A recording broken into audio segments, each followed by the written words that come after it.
Alright, so originally I was going to make a video where I talk over some footage of me making some sprites, but I also realized that it's kind of hard to give a tutorial if you don't establish the basics first. So I'm going to make that a separate video, and this is just going to be a Adobe Animate basics tutorial for people who want to make FNF sprites. We're not really gonna touch on like drawing, but pretty much everything you need to know to work in the program. This is gonna be a basic like summary of all of it. So, yeah. If you want to watch my talk through video of the actual sprites that I was making, that'll probably be out tomorrow, or maybe the day after that, because I gotta edit a trailer. But yeah. For now, let's just go with this. Yeah. This is just a basic tutorial. So if you want to learn how to draw and do stuff in Adobe, here you go. This is for you. But if you already know how to use the program, then this is not for you, and just wait until my next video. Alright. Peace. Enjoy the video. Alright, well, I decided that I was going to start from the very, very beginning, so I'm going to open up a new... I'm just going to... How am I gonna improv this? This is gonna suck. Anyway, I'm just gonna start from the very beginning, and I'm going to show you guys how to open a project, what your project settings should be, you know, just pretty much how to set up your stuff. So, here you're in the, home page for Animate. For sprites, you're gonna want to create new, which is right here. So you can click that, and that will bring up a new document. For some of you who may have like lower end computers, or you're just like, this program lags a lot, it's a very clunky program. I would suggest just doing the 1280 by 720, because it is a lot less RAM heavy. It doesn't consume as much resources on your computer, and your sprite will still be the same. You can rescale it because it's a vector program. However, I don't have that problem, so I'm gonna go ahead and click full HD just because that's what I like to do, just in case I want to upload like previews of stuff to my channel or to Twitter or something. I'm gonna do full HD. The frame rate for your file should be 24 frames per second. That's kind of standard across any animated software, animation program. So yeah, you're gonna want to click create, and it's probably going to open you something that looks like this. You may not have all of these extra tools on the side, but that's okay. We're not going to be using the majority of these. You're just going to want to make sure you have the paint bucket tool, eyedropper tool. Honestly, that would be it. And maybe the asset warp tool if we're getting crazy, but I don't think we're going to do that in this tutorial. If you don't have those, you can just hit these three dots right here, and you can pretty much just drag and drop any tool you don't have into these little slots, and you'll have them. So yeah. Alright, well, when I like to make FNF sprites, I don't know about you guys, but this is just me, I like to change this white background because it's just eye bleeding. Like, good god. It's like 2 in the morning for me right now, and my eyes are burning. So to do that, the easiest way for me is hitting Control J on your keyboard. That'll bring up, y'all can't see that, hold on. Alright, sorry about that. So you want to hit Control J, and that will bring up your document settings. And with that, you can change your stage color. If you accidentally have this set to 30, you can switch it back down to 24. Also, for just what you're going to be doing later down the line, I'm going to show you guys a concept called layer parenting. You have to have this checked off if you're in an older version of Animate, possibly. Make sure that this is on, because if it's not, you're not going to be able to do proper puppeting. But anyway, to change the stage color, you just go in here, you'll have your color swatches. I just like to hit gray, it doesn't matter which one. It's just, yeah, you see, it's so much better, better already. Just, slightly more color. Anyway, So if you've never used Animate, you know, maybe you're new to drawing, these here are the brushes that Animate has. This one is the fluid brush tool. If you have a bad computer, I don't recommend using this. Also, these are different like little panels. To edit the settings of brushes, you're just going to want to go to the properties panel. You're probably just going to be using the properties and library panel when you're doing anything in Animate. I wouldn't touch this because it's just, I don't even know what this is. I never use that, but pretty much when you start to make like symbols, they'll show up in here. So we'll get to this later, but the properties panel is what you're going to be using to just adjust settings of things.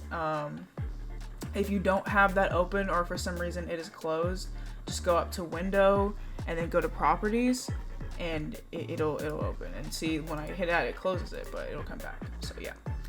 Anyway, fluid brush tool, it's a lot more customizable, and it's like it says, it's fluid. It is, you can control it a lot easier, but as you can see, it is it is not running optimally. It is lagging, and yeah, I wouldn't use this if you're just making FNF sprites. Maybe if you were doing some sort of advanced animation, maybe. There's a lot of different things that you can, you know, edit with this. I think that's really interesting, but yeah, just fluid brush tool. This is probably the brush tool you're going to be using the most, which is just a classic standard brush. Let's see. Yeah, there's nothing too crazy about it. It's just a brush tool. Yeah, sorry. Let me make sure this is dropped down, but pretty much with this, you know, if you want to change the color of this, just hit the little fill button. It'll bring up your color swatches. And if for some reason you want to change the color and it's not on here, you can hit that little rainbow wheel and it'll give you the access to the actual like color settings. Yours may look like this when you first open the program. Just go up and hit H if it's not like the normal standard like color block, color wheel, whatever you want to call it. Yeah, and that'll fix that for you. For now, I'm gonna do blue because blue is fun. And just a little, I don't know if any of you guys use hotkeys, but the hotkey for the brush tool is B. That's pretty standard across most programs, but it's helpful. Is that you can change the size of your brush here. This is quirky, isn't it? You can change the minimum size as well, but yeah. If you want to have just like a really fat line and you don't want your pen pressure to affect it, you can change that. I think that's annoying, so I always have it on low, but if that doesn't fit your style, you know, you can edit that. Smoothing is pretty much just like, let's see, if I draw a circle with no smoothing, actually that looks pretty good. Maybe. Let's see, what does this do? Oh, okay, yeah, so it just, I guess it makes a little bit of the edginess not as much. If you want like a very curved line, like a perfectly curved line, like as you can see here, this is pretty, you know, jank. But if I do that with this, it, you know, equally as jank. I don't really know why that setting is there. It's just, it provides a little tiny bit of stability. But it's not very good. I don't really think it matters that much if you're drawing something, you know. Oh, what's happening to my tablet? Yeah, it doesn't really matter. It's Adobe Animate. You're not really gonna get much stability anyway. But I have it up to 100, so you know, taste their own. Let's see. This is the paintbrush tool, which is a little bit different than the regular brush tools. This tool works using the stroke and fill aspect of this program. If you're familiar with Adobe Illustrator, I don't know, that might be something that you're more familiar with. We're not going to use this, but pretty much it's, I don't know, it's just a different version of the pen tool, and it's not optimal for drawing. As you can see, it like it kind of warps shapes. It's pretty much for very like precision line work. You have more abilities to like adjust caps and consistent lines. You can do that with just editing the properties here, but we're not going to be using that. This is the pencil tool. This is just a tool without any like pen pressure sensitivity. It's very basic. If you ever watch those Stickman animations, they probably use this. Yeah. One thing about this is that if you want to draw a perfect shape, it will automatically do that for you, which is pretty cool. So yeah, you want exacting shapes, use the pencil tool. We're not going to be using that too much, I don't think. The eraser tool, you know, oopsie, I made a mess.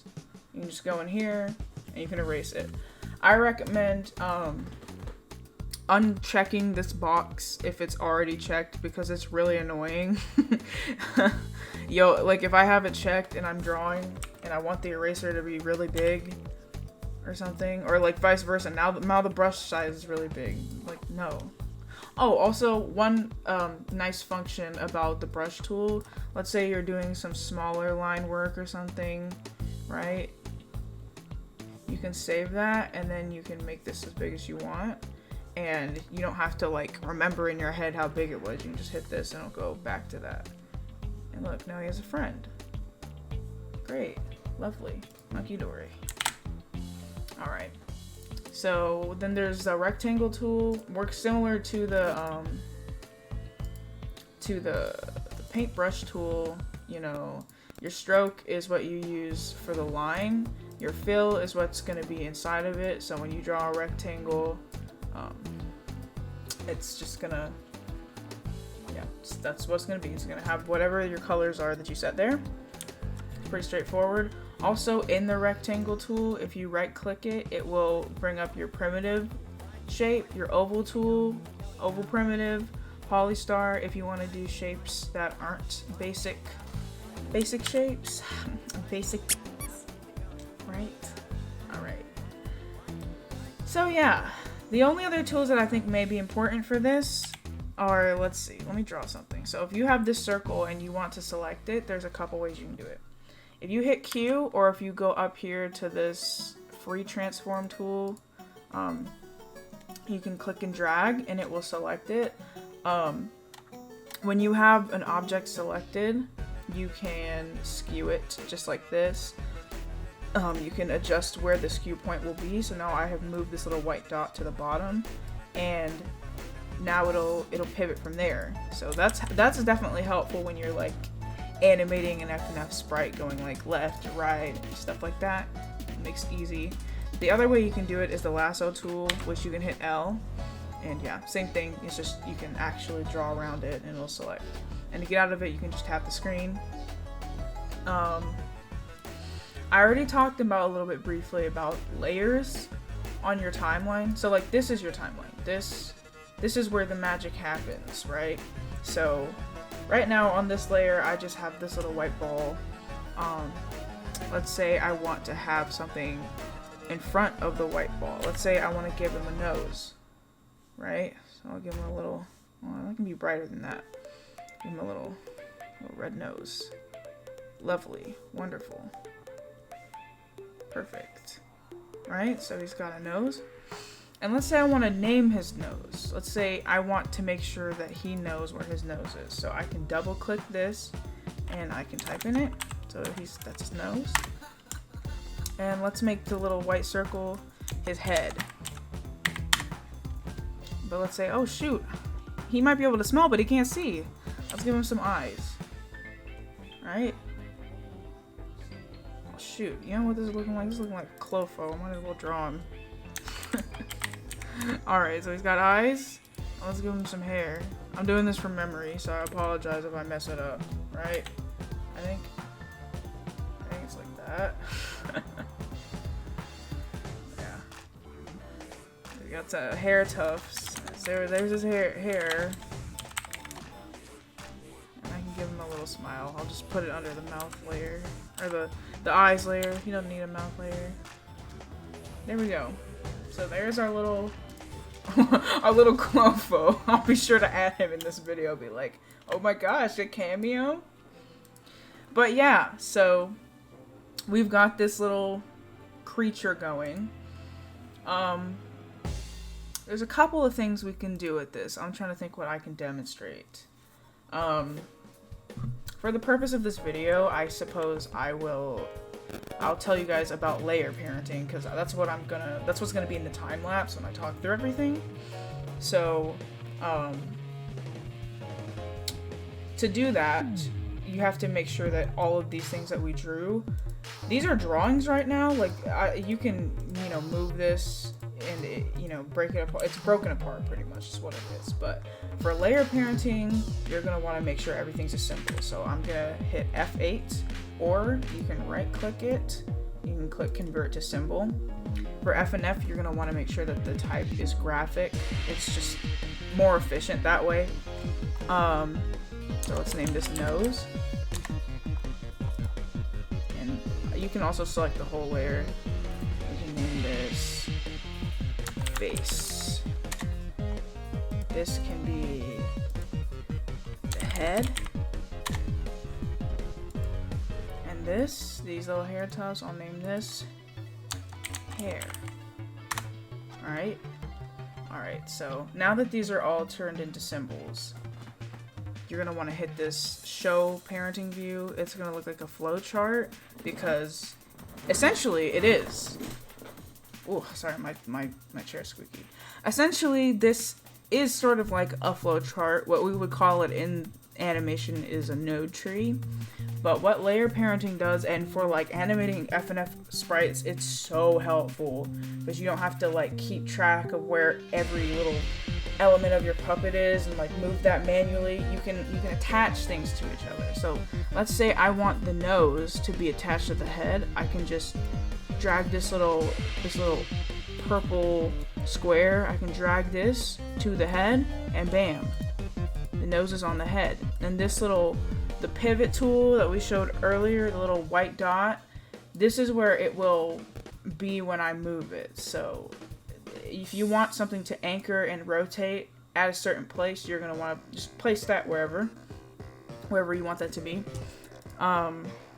Do the same thing to the face. We're going to put that on the head. And the hair, this is a good spot for it, so let's put that to the head.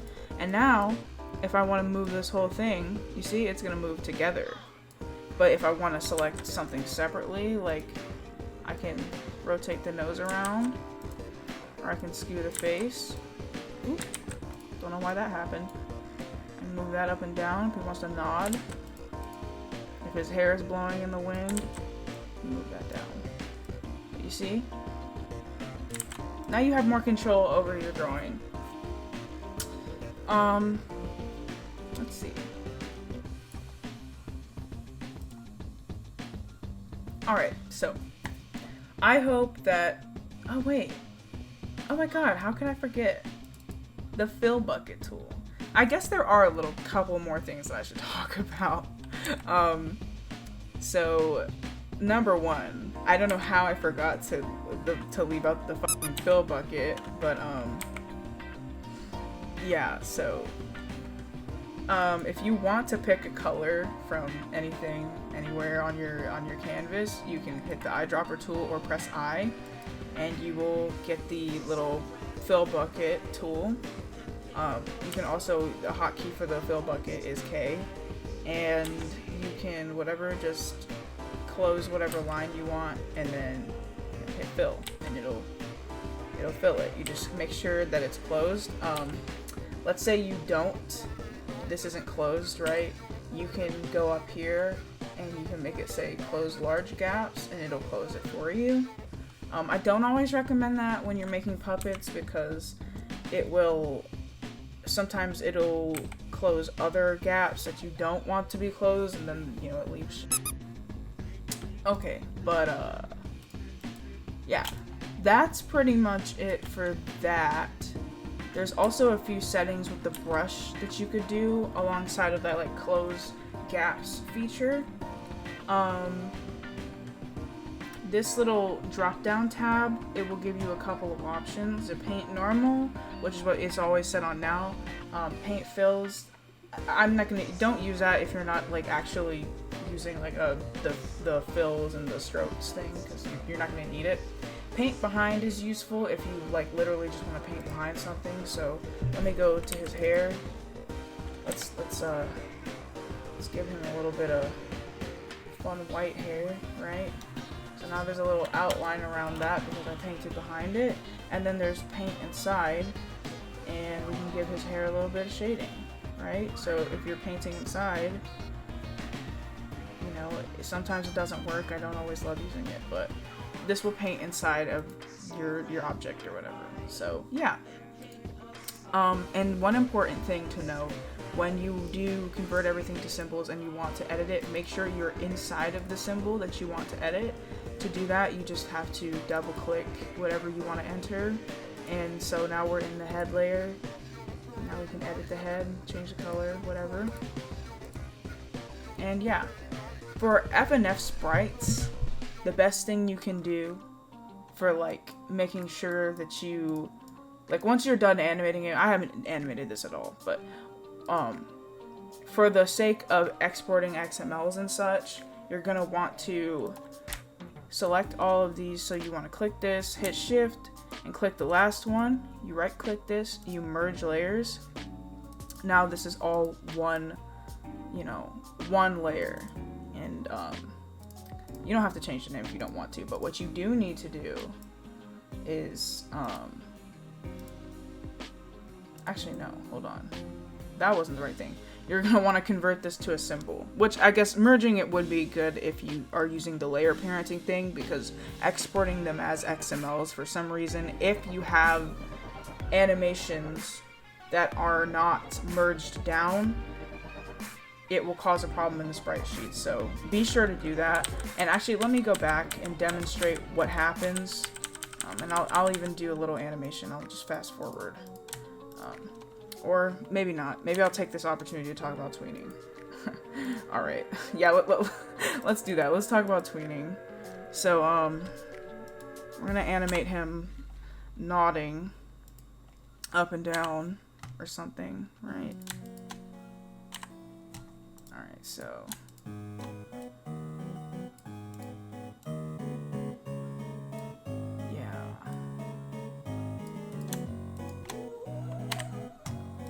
That up, move this stuff down.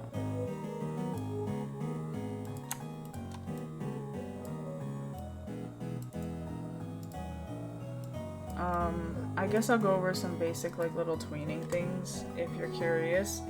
I don't use tweening in my tutorial, but as you can see, look, this is super jank. You know, there's no tweening. There's no in-betweens. That's what tweening is.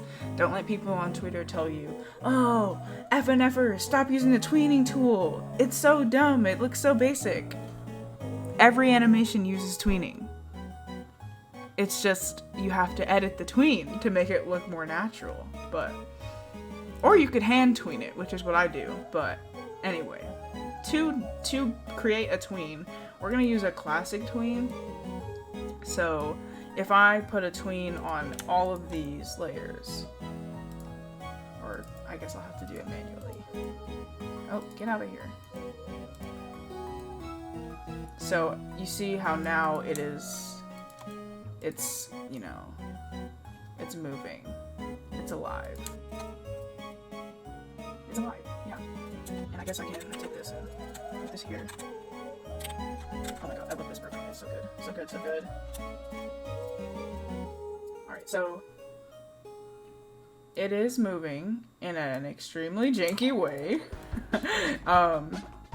One way, I wouldn't say that there'd be a good way to make this natural, but some ways you can customize a tween is if you are selected on whatever tween you want to edit, you're in the properties panel, you can click effect, and you're gonna see classic ease. Whenever I want to edit these things, I'll go to custom ease in and out, and these little arcs pretty much just represent the timing of your tween. So if I click like circ, I suppose this would, I don't really know what that stands for. I guess circular tween, I don't know, but this will provide easing out in a different arc than the general just classic straight line. Arcs are very important in animation. If you don't know the principles, that's one of them. They help make your animation look more fluid, and hopefully you'll see why in a second when I apply this. This is just a random preset as well. Like I don't really use this a lot, but it's messing around with this if you are going the route of just tweening in general. It generally will make your stuff look better. So I recommend, personally. It is pretty cool. But give me a second to add that to all of these. Or maybe here, actually I'll leave one so you can see the difference. You see how this looks more natural because it kind of like bobs. You know, there's a little bit of slowdown. Pretty much what that does is it allows you to customize your arcs to make things look more natural. So that's pretty much all I'm gonna say from here. The only other tools to me are pretty self-explanatory, like I don't know, camera tool. You hit the camera, it's there. Just don't try and draw on the camera. If you want to keyframe a camera, oh yeah, I didn't even tell you all about keyframing. Holy shit. Okay, the easiest way to do keyframes and just framing in general is hit F6. Oh, that's F5. F5 adds a frame. F6, that will keyframe something. So if you want to move your camera or just keyframe in an animation, hit F6. Pretty quirky. If you want to stop, if you don't want frames to be there, you can hit F7 and it'll create a blank keyframe. If you want to just remove that, you can right click, you can select this, just drag. Get out of here. Right click, and you can click remove frames. And yeah, so this is stupid. I don't know why I decided to do that on the camera layer, but yeah. The move tool, if you want to just move around your canvas more, you can just hold the space bar and drag. You can zoom in and out with the scroll wheel or this little magnifying glass. You can just select here and it'll zoom in. Same thing with, you know, getting out of this, I think. Yeah. Whoa. Okay. Anyway. That's what that is. That's what you can do. If you want to rotate your stuff up here, you can just select that and it'll rotate. It'll create this little pivot point for you. If you want to reset it, just hit that button. Let's say I move, or hold on, let me show you guys what you need to do to export this as an XML. So pretty much you're going to want to merge all of this down. Actually, no, you're not. You don't have to do that. But you are going to have to convert it to a symbol. So let's say Clowfoe. So when you hit, you know, you right click this and you say generate sprite sheet, what's going to show up for you? Oh my goodness. It's too big. That's fucking hilarious. Apparently it's too big for the sprite sheet. Well, anyway. This generally wouldn't happen, and it doesn't matter because this isn't like a real sprite. Oh, maybe I do have to merge it because Adobe Animate is doing that thing. Okay, so as you can, what you just saw was an Adobe Animate moment. Things that just happen. Right, because I do still have these parented. Fantastic. So, when you see that occur, you're going to want to select all your layers, hit merge, and because this is a tween, it'll just literally keyframe everything. And then when you want to export it, you say export or generate sprite sheet. Hopefully that fixes it. Yeah, there we go. That looks, see, that's what these are supposed to look like. And then you can go into your preview and it'll show your animation or whatever you made. and just when you do export a sprite sheet, I recommend having border padding and maybe even shape padding on. It's just generally you'll have some sort of clipping sometimes with your XML when you put it in the game. That's how you get rid of that if you have just like artifacts in there. So you can do, make sure it's basic algorithm. You can do Sparrow or you can do Starling. Sparrow v2 is what I usually do. It doesn't matter though, either way it works. But yeah. So I just realized how long this video is. It is over half an hour, and I have a feeling that you guys don't want to watch an hour-long video. And I know I don't want to edit that, especially not at like 4 in the morning when I'm recording this. So for that reason, I'm going to put my like time lapse and talk through of my sprite in a different video. So yeah, be on the lookout for that. But that's all I have for today. See ya.